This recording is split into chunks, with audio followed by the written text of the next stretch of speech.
masjid yang dibangun oleh baginda Rasulullah SAW. Kemudian ikhwatul Islam, di antara salah satu kelebihan Masjid Nabawi, di dalamnya itu ada yang istilah yang kita kenal dengan Raudhah.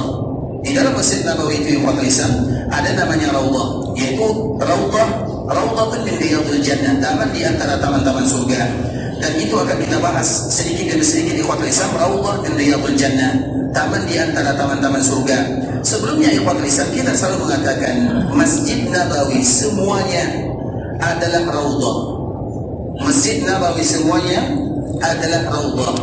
Kenapa demikian? Karena Raudhah itu ikhwatul Islam, taman di antara taman-taman surga itu ada dua, dan kedua-duanya sama maknanya.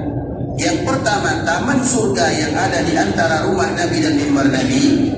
Yang kedua, taman surga setiap rumah Allah yang dibacakan ayat Al-Quran dan hadis Nabi, yang mana kaum muslimin berzikir di dalamnya, itu juga disebut dengan Raudhah. Sehingga dengannya kita menyebutkan bahwa semua Masjid Nabawi bisa dikatakan dengan Raudhah. Coba kita lihat dari ujung ke ujung Masjid Nabawi, semua kaum muslimin akan belajar agama Allah, semua kaum muslimin akan baca Quran, semua kaum muslimin akan baca hadis-hadis Nabi SAW. Bukankah itu disebut dengan taman di antara taman-taman surga? Makanya ketika Nabi SAW mengatakan idza marartum bi raudhatin min riyadil jannati farta'u, apabila kalian melewati taman di antara taman-taman surga, mampir singgah dulu. Sahabat kaget heran, taman surga itu hanya di antara rumah Nabi dan mimbar Nabi. Ternyata masih ada taman surga yang kedua. Sehingga para sahabat bertanya kepada Nabi SAW, wama riyadul jannah, apa itu taman surga ya Rasulullah? Karena yang mereka tahu taman surga itu hanya yang ada di antara rumah Nabi dan mimbar. Itu taman surga yang mereka tahu. Tiba-tiba Nabi sebutkan ada taman surga yang kedua, sama maknanya sama. Kemudian apa kata Rasulullah SAW? Majalis zikir, helakan zikir. Dalam riwayat yang lain, majalis itu artinya tempat kaum muslimin duduk, dan itu dilakukan di rumah Allah Azza wa Jalla. Az-zikir itu artinya adalah Al-Quran, karena zikir yang sesungguhnya adalah Al-Quran. Atau di dalam riwayat yang lain, helakan zikir. Hilaqah itu perkumpulan, seperti kita berkumpul sekarang. Kemudian berzikir. Zikir itu apa maknanya? Zikir itu adalah nama lain daripada Al-Quran. Orang yang baca Quran berarti mereka sedang berzikir kepada Allah Subhanahu wa taala. Inna nahnu nazzalna dzikr. Allah Subhanahu wa taala sebutkan di surah Al-Hijr, kami yang turunkan az-zikir, karena Al-Quran itu disebut dengan Al-Quran, Al-Furqan, Az-Zikir, Al-Huda, At-Tibyan, Asy-Syifa. Itu semua adalah nama-nama Al-Quran. Dan di antara salah satu nama Al-Quran adalah Az-Zikir. Apabila disebut dengan zikir, maka makna yang pertama itu adalah mushaf Al-Quran. Itu makna daripada kalimat zikir. Apakah kalian sudah berzikir pada hari ini? Maknanya apakah kalian sudah baca Quran hari ini? Itu makna daripada kalimat zikir.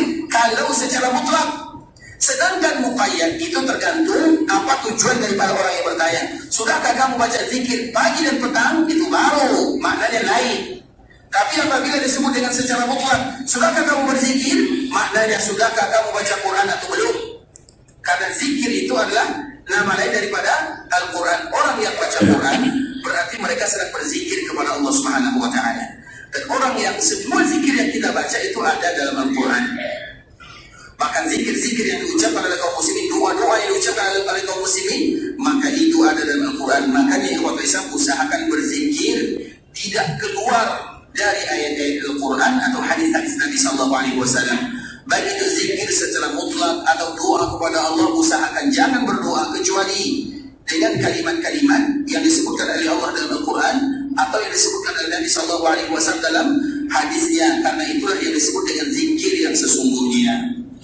Maka oleh karena itu ikhwatul Islam, Nabi SAW menyebutkan idza marartum bi raudhatin min riyadil jannati farta'u, apabila kalian melewati taman di antara taman-taman surga, maka mampir. Karena biasanya hukum asal daripada taman surga itu tak mungkin orang diperintahkan untuk mampir, karena kaum muslimin akan mengejar. Bukankah dikala kita berada di kota Madinah, salah satu yang kita cari adalah Raudhah? Bahkan kalau ada di antara kaum muslimin yang belum dimudahkan datang ke Raudhah, apa yang terjadi? Apa yang terjadi kalau tak dapat datang ke Raudhah? Marah, kesal, demo tak boleh. Marah, kesal, apa lagi? Dicari kecewa, banyak ikhwan Islam. Tapi yang mereka harus ingat, kalau sekiranya mereka tak dapat Raudhah yang ada di antara rumah Nabi dan mimbar Nabi, masih ada Raudhah yang kedua, pahalanya sama. Misalnya ikhwan Islam, Islam tidak sebutkan tentang masalah raudhah. Raudhah agar kita tahu ya, ternyata raudhah itu banyak. Kita hanya fokus kepada raudhah yang pertama. Waktu kita di sana hanya 10 menit. 10 menit itu apa yang bisa kita lakukan? Salat, kemudian baru berdoa sudah diusir. Karena memang semua kaum muslimin ingin beribadah di dalamnya. Tapi kita lupa ada raudhah yang kedua. Dan semua Masjid Nabawi disebut dengan raudhah dari makna yang kedua. Bisa dipahami sampai di sini? Dari makna yang kedua. Dan semua rumah Allah yang ada di dunia, apabila dibacakan ayat Al-Quran dan hadis Nabi, maka itu juga disebut dengan raudhah. Dan kita bisa ciptakan raudhah di kampung halaman masing-masing. Semuanya disebut dengan raudhah. Sehingga pesan Nabi apa? Farta'u, singgah dulu. Karena raudhah yang kedua banyak kaum muslimin yang meninggalkan, yang tidak mau lewat. Banyak di antara kaum muslimin yang lalaikan raudhah yang kedua. Mereka fokus kepada raudhah yang pertama, lupa raudhah yang kedua. Padahal maknanya sama. Sama-sama bisa mengantarkan ke dalam surga Allah Azza wa Jalla. Makanya Imam Ahmad rahimahullah ta'ala menyebutkan, siapapun yang belum merasa keindahan berada di taman surga yang ada di dunia, maka mereka tidak akan merasakan keindahan taman surga yang ada di surga. Dikala kita berada di raudhah ikhwatul Islam, raudhah di antara rumah Nabi dan mimbar Nabi, waktu kita terutama di zaman sekarang ini singkat sangat ikhwatul Islam.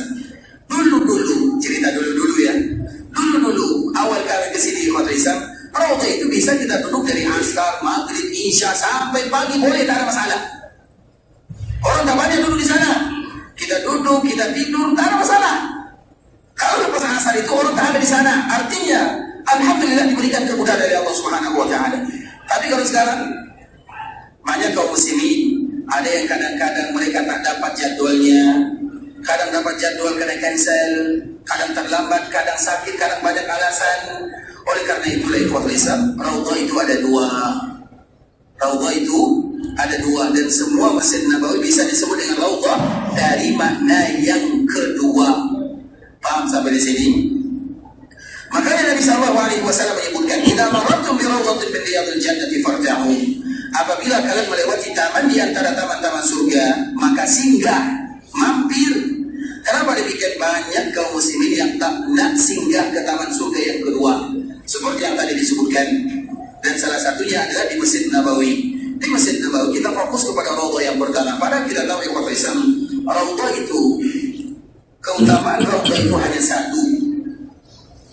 Keutamaan raudhah itu ikhwatul Islam hanya satu.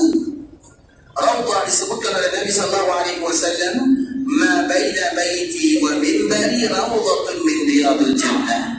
Di antara rumahku dan mimbarku adalah taman di antara taman-taman surga. Wa mimbari ala haudi, dan mimbarku ada di telagaku. Ada beberapa riwayat disebutkan oleh Imam Bukhari, dikeluarkan oleh Imam atau Abu Sahabat Abu Hurairah, dikeluarkan oleh Imam Ahmad, dikeluarkan oleh Imam At-Tabrani, dikeluarkan oleh para ulama yang lain. Lafaznya berbeza sikit-sikit saja, tapi makna semuanya di antara rumahku dan mimbarku, taman di antara taman-taman surga. Itu adalah satu-satunya keutamaan Allah. Ada lagi keutamaan Allah yang lain?